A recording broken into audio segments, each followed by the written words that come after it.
কালিমাতু শুকর আদায় করছি যে আল্লাহ রাব্বুল আলামিন আমাদেরকে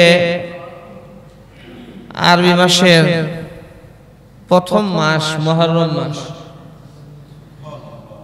মুহররম মাসের 1 তারিখে জুমার দিনে মসজিদে আসার এবং বসার তৌফিক দিলেন। শুকরিয়াতান বলি আলহামদুলিল্লাহ।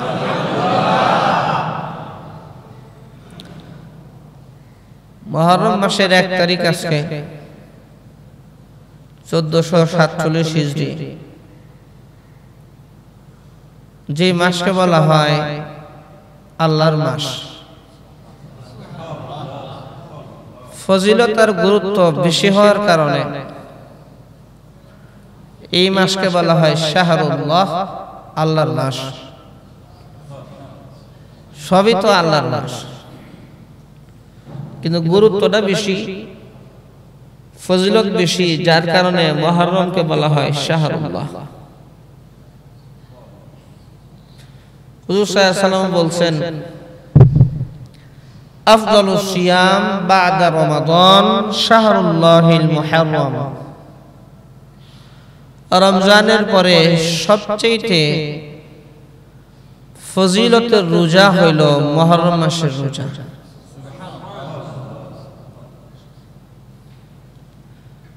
রমজান মাসের আগে, রমজানের রোজা যখন মুসলমানদের উপর ফরজ হয়নি, রমজানের আগে মুহররমের রোজা ছিল ফরজ। প্রিয় নবী সাল্লাল্লাহু আলাইহি ওয়াসাল্লাম ইরশাদ করেন, সিয়ামু ইয়াউমি আশুরা আহতাসিবু আলা আল্লাহি আন ইকাফিরা আস-সানাতা আল্লাতী ক্বাবলাহা। আশুরার দিনের রোজা, মুহররম মাসের 10 তারিখের রোজা, আমি আশা করি আল্লাহ তাআলা পূর্বেকার 1 বছরের গুনাহ মাফ করে দিবেন।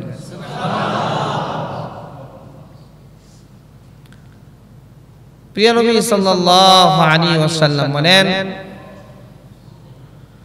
সুমু ইয়াওমাহা, আশুরার দিনে তোমরা রোজা রাখো। আসুমু ক্বাবলাহা ইয়াওমান আও বা'দাহু ইয়াওমা, তার আগের দিন একটা রাখো সাথে, আর না হয় পরের দিন একটা রাখো। এক রোজা না রেখে 2টা রোজা রাখো। হুজুর সাল্লাল্লাহু আলাইহি ওয়াসাল্লাম বলেন, খালিফু ফীহিল ইয়াহুদা, আশুরার দিনের যে রোজা রাখবা, এই রোজা রাখার ক্ষেত্রে ইহুদিদের বিরুদ্ধাচরণ করবা। তারা রোজা রাখে একটা, তোমরা রাখবা 2টা। তারা রাখে একটা, তোমরা যদি 3টাও রাখো তাহলেও তাদের বিরুদ্ধাচরণ হয়। আজকে যদি 1 তারিখ হয়, তাহলে 10 তারিখ হইল সামনের রবিবারের পরের রবিবার। রবিবার দিন রোজা রাখবো, আর সেই সঙ্গে শনিবার দিন একটা রাখবো, আর না হয় সোমবার একটা রাখবো। আগের দিন রাখাটাই ভালো,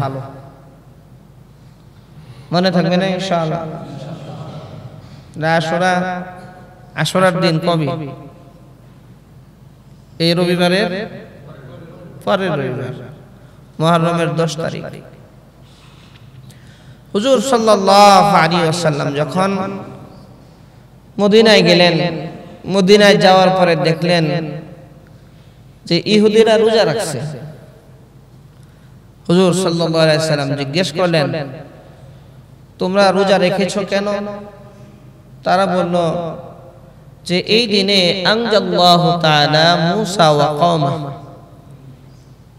আমাদের নবী মূসা আলাইহিস সালাতু ওয়াস সালাম এবং তার সম্প্রদায়কে ফিরআউনের কবল থেকে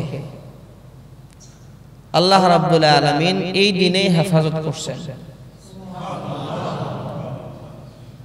এই জন্য আমরা শুকরিয়াতান এই দিনে রোজা রাখি। হুজুর সাল্লাল্লাহু আলাইহি ওয়াসাল্লাম বললেন, নাহনু আহাক্কু বিমূসা, তোমরা তো মুসা আলাইহিস সালাতু ওয়াস সালামের ধর্মকে বিগড়ে ফেলছো, অনুসারী হিসাবে তোমরা সঠিক অনুসারী না। মুসা আলাইহিস সালাতু ওয়াস সালামের পরে আমরাই বেশি হকদার। এইজন্য হে আমার সাহাবীরা, তোমরা ঈদের রোজা রাখবে এবং ইহুদিরা যে রকম রোজা রাখে ওই রকম তোমরা রাখবে না। হয় আগের দিন একটা রাখবে আর না হয় পরের দিন একটা রাখবে। খালিফু ফীহি ইয়াহুদা, তোমরা ইহুদিদের বিরুদ্ধাচরণ করবে। তাহলে আশুরার অনেক গুরুত্ব, অনেক ফজিলত, যেহেতু হুজুর সাল্লাল্লাহু আলাইহি ওয়াসাল্লাম বলছেন এবং হুজুর সাল্লাল্লাহু আলাইহি ওয়াসাল্লাম আশুরার দিনে রোজা রাখছেন। তো আশুরার দিনের বহুত ফজিলত। একটা রোজা এক বছরের গুনাহ আল্লাহ তাআলা মাফ করে দিবেন। অনেক গুরুত্বপূর্ণ, অনেক তাৎপর্যপূর্ণ আশুরার দিন। আমাদের দেশে অনেকে আছে যে আশুরার দিন বলতে শুধুমাত্র হযরত হুসাইন রাদিয়াল্লাহু তাআলা আনহু কারবালার ময়দানে মর্মান্তিকভাবে শাহাদাত বরণ করছেন, মনে হয় যে শুধুমাত্র ওই ঘটনার কারণেই আশুরার গুরুত্ব এবং ফজিলত। বলে যে এই ঘটনার আগে থেকে আশুরার গুরুত্ব এবং ফজিলত আরো অনেক গুরুত্বপূর্ণ ঘটনা আশুরার দিনে ঘটছে। এটার ফজিলত পৃথিবীর শুরু লগ্ন থেকে। সুবহানাল্লাহ। এরপরে হযরত হুসাইন রাদিয়াল্লাহু তাআলা আনহুকে যে মর্মান্তিকভাবে কারবালার প্রান্তরে শহীদ করে দেওয়া হয়েছে, ইসলামের ইতিহাসে কঠিন মর্মান্তিক একটি ঘটনা।